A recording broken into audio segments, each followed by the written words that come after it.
Well, good morning, children. I'd like you to meet my four-legged friend, Angie. Angie the doggy. Angie likes to come to chapel because Angie likes children. Let's have our morning prayer. I don't know if you can see her folded paws, but you fold your hands and close your eyes. God, we know you love little children and you love doggies and kitties, and inspire us to love doggies and kitties, mommies and daddies and brothers and sisters and teachers and other children in our school. Amen. Well, we're going to enjoy a Bible story. Get your listening ears on. We're going to listen to a Bible story. Our story today is about the creation of the world. Here is Charlie Brown asking a question. Lucy, why is there something and not nothing? And Lucy answers, because God created you and all that exists, Charlie.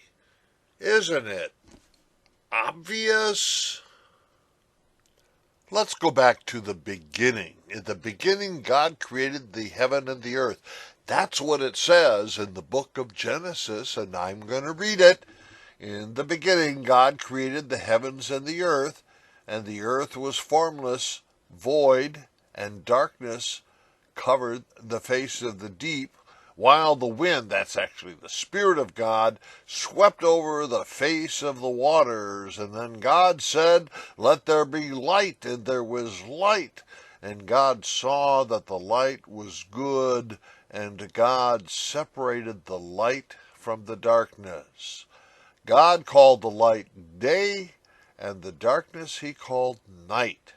And there was evening, and there was morning, a first day. Here's a joke for your mommy.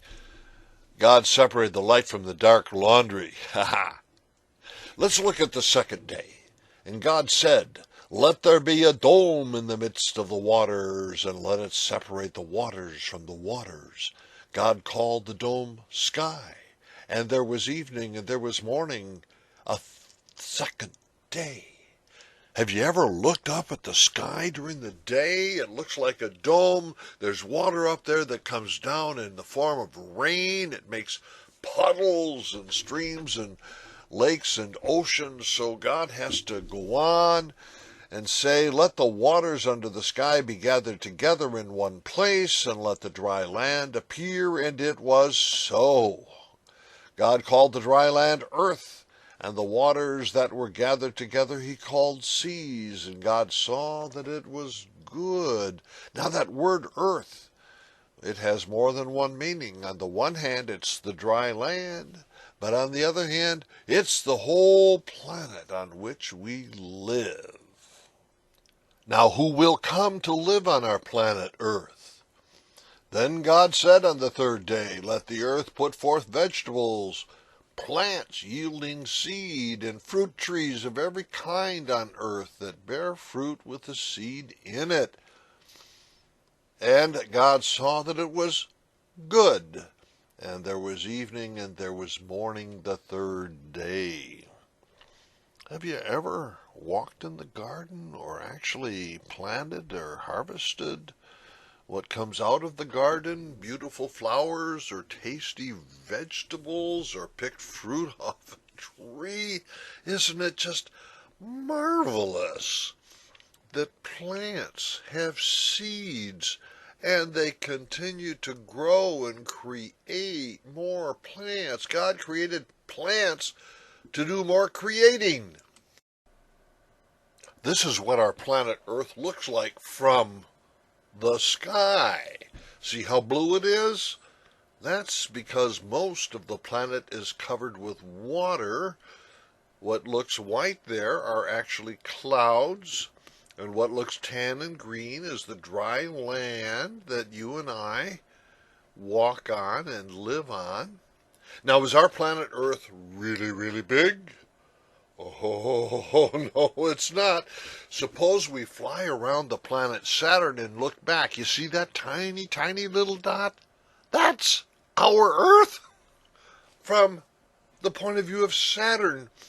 And if you take our sun and all of the planets, that's only one solar system in the Milky Way. And in the Milky Way, there are 400 billion stars, most of them with planets just like ours. Oh my goodness, Earth is tiny and small. Take a look at this painting by Michelangelo. God is creating the sun. Now, in this painting, God looks like an old man with a white beard.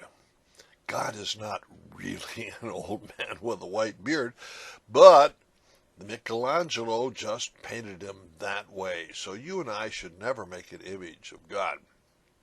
What's happening here?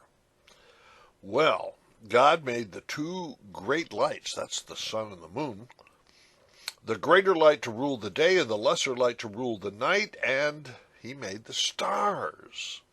God set them in the dome of the sky to give light upon the earth, to rule over the day and over the night, and to separate the light from the darkness. And God saw that it was good. And there was evening and there was morning, the fourth day. When scientists look back at the beginning, what they think they see is the Big Bang.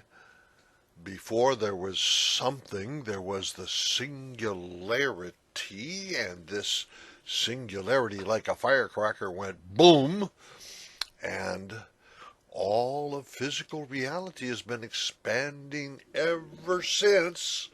We think this Big Bang occurred 13.8 billion years ago, and light was formed long before the sun was. And there were galaxies and stars and planets.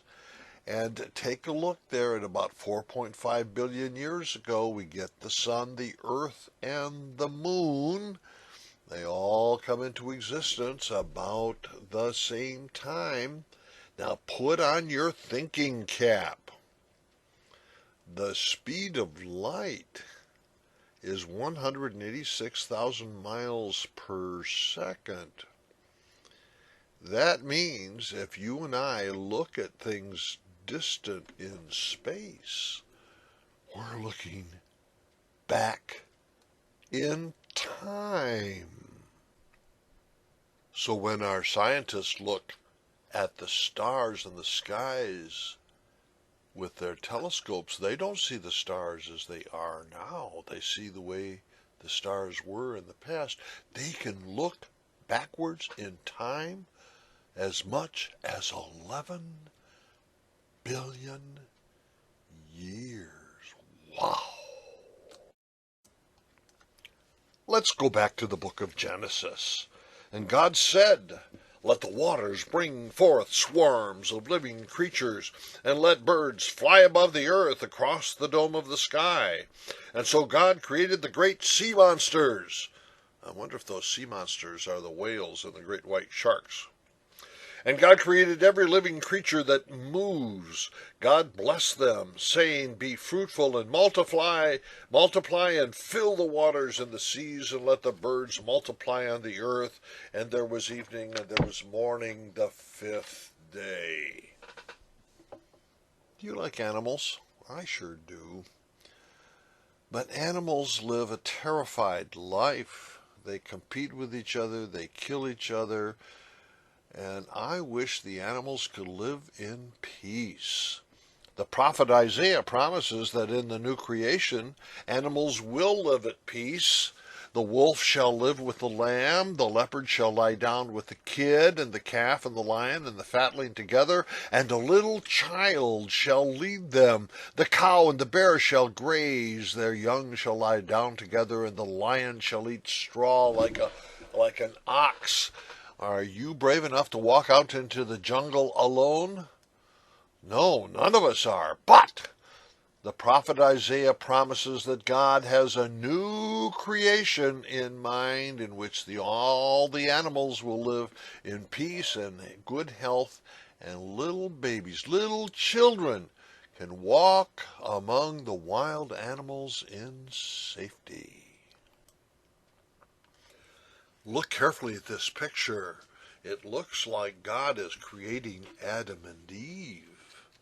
Then God said, "Let us make humankind in our image, according to our likeness, and let them have dominion over the fish of the sea, and over the birds of the air, and over the cattle, and over all the wild animals on the earth." So God created humankind in his image. In the image of God he created them, male and female, boys and girls, men and women, and people of every gender. He created them, and God saw everything that he had made, and indeed it was very good. And there was evening, and there was morning, a sixth day. You and I are created in God's image, and that means we should live godly lives.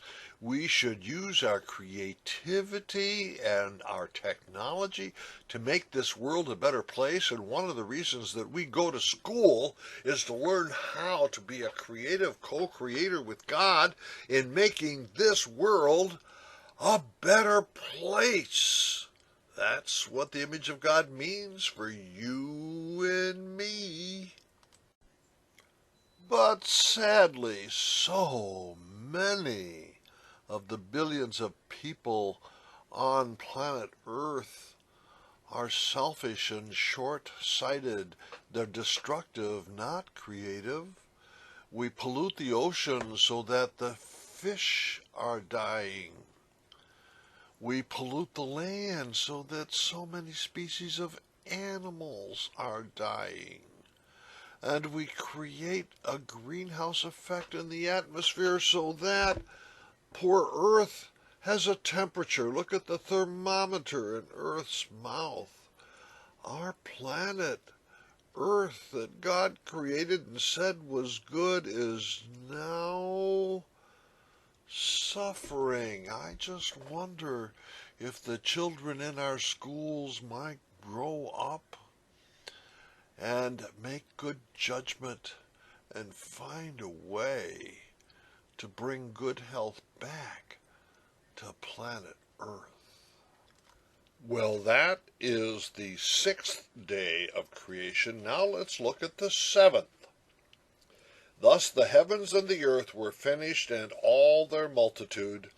And on the seventh day God finished the work that he had done, and he rested on the seventh day from all the work that he had done. So God blessed the seventh day and hallowed it, because on it God rested from all the work that he had done in creation. We call that seventh day the Sabbath. Now put on your thinking caps and think real hard. The Sabbath of God. Is God resting right now? I don't think so. I think God is still working. I think God is still creating. God won't have his Sabbath rest until the whole creation is renewed. Here's the law of entropy. Think about this. This is a scientific law that says hot things get cold. If you have a cup of your parents' coffee on the table and it's hot, in time it gets cold. It never gets hot all by itself.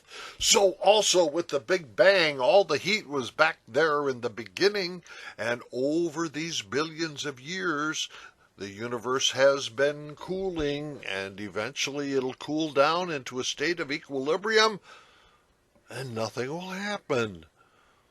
Can you imagine eating a bowl of cereal and you get toward the end and down in the bottom is just a sop of milk and cereal that lays there unappetizing? That's what's going to happen to the whole of God's creation unless God takes some action to renew the creation and to give us a new creation. Is God going to do that, do you think? The prophet Isaiah tells us that God is going to create a new heaven and a new earth. No more shall there be in it an infant that lives but a few days, or an old person who does not live out a lifetime in this new creation. The things that are broken in the present. Here's what the book of Revelation promises. God will wipe away every tear from their eyes. Death will be no more. Mourning and crying and pain will be no more, for the first things have passed away.